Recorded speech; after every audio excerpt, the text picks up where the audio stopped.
Hello and welcome back to Biblewood's Bible Corner. Today we're going to start Joshua chapter 11. I'm going to read verses 1 through 6, starting with the English Standard Version.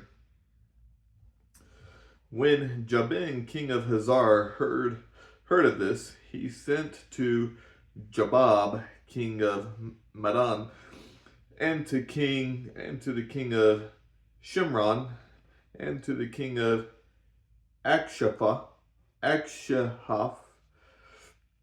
and to the kings who were in the northern hill country and in the Arabah south of Chinneroth,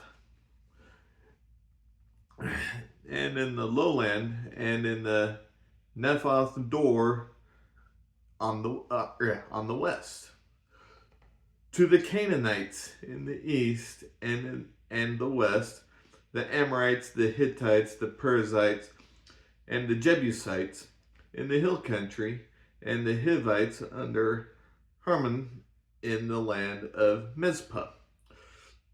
And they came out with all their troops, a great horde in number like the sand that is on the seashore, with very many horses and chariots. And all the kings joined their forces and came and encamped together at the waters of Merom to fight against Israel. And the Lord said to Joshua, "Do not be afraid of them, for tomorrow at this time I will give over all of them slain to Israel. You shall hamstring their horses and burn their chariots with fire." New Century Version. When Jabin, king of Hazor, heard about this, and heard about all that had happened, he sent messages to Jobab, king of Madon, to the king of Shimron, and to the king of Achshaph. He sent messages to the kings in the northern mountains and also the kings in the Jordan Valley south of Lake Galilee in the western hills. He sent messages to the king of Naphoth-dor in the west, and to the kings of the Canaanites in the east and the west. He sent messages to the Amorites, Hittites, Perizzites, and Jebusites in the mountains. Jabin also sent one of the Hivites who lived below the Mount Hermon in the area of Mizpah. So the armies, hold on. Jabin also sent one to the Hivites who lived below Mount Hermon. Okay, yeah. So the armies of all the kings came together with their horses and chariots. There were as many soldiers as grains of sand on the seashore. All of these kings met together at the waters of Merom, joined their armies together into one camp, and made plans to fight against the Israelites.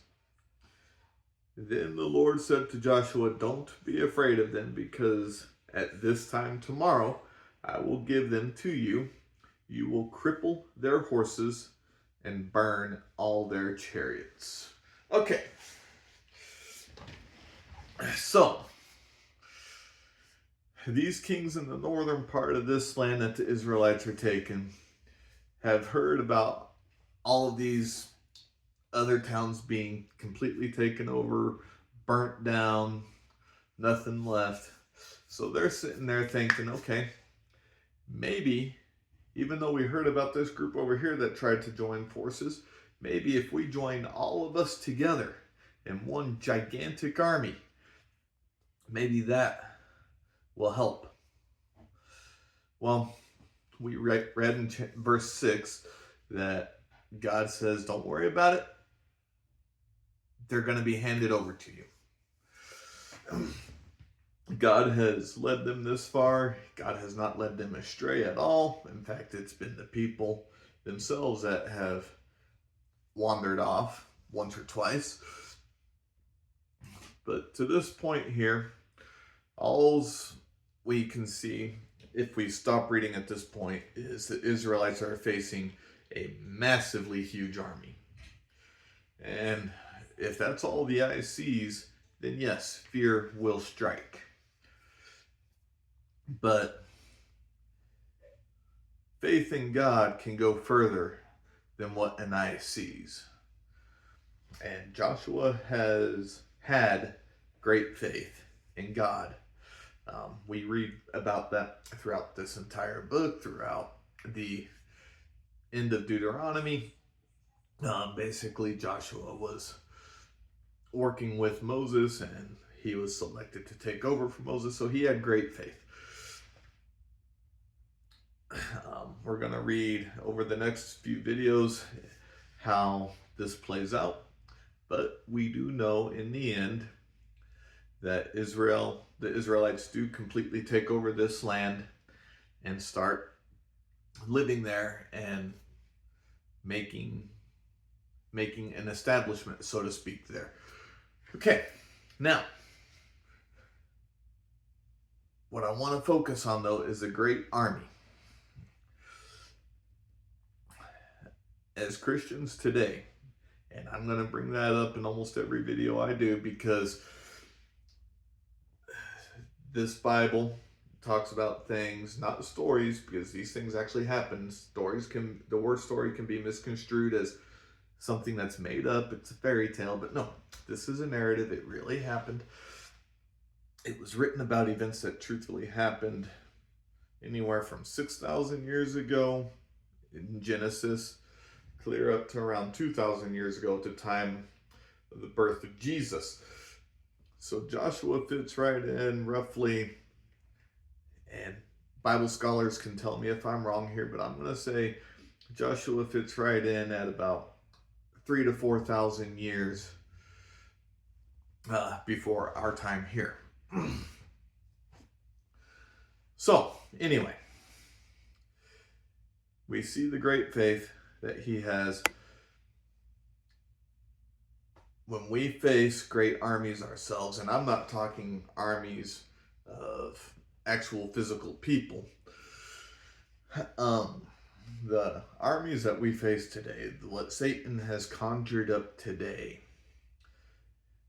can be looked at as distractions. It can be looked at as anything that distracts us from God, literally. That's the army that we face today. We don't fight a worldly battle. We fight a spiritual battle. How is our faith in God when we fight our spiritual battle?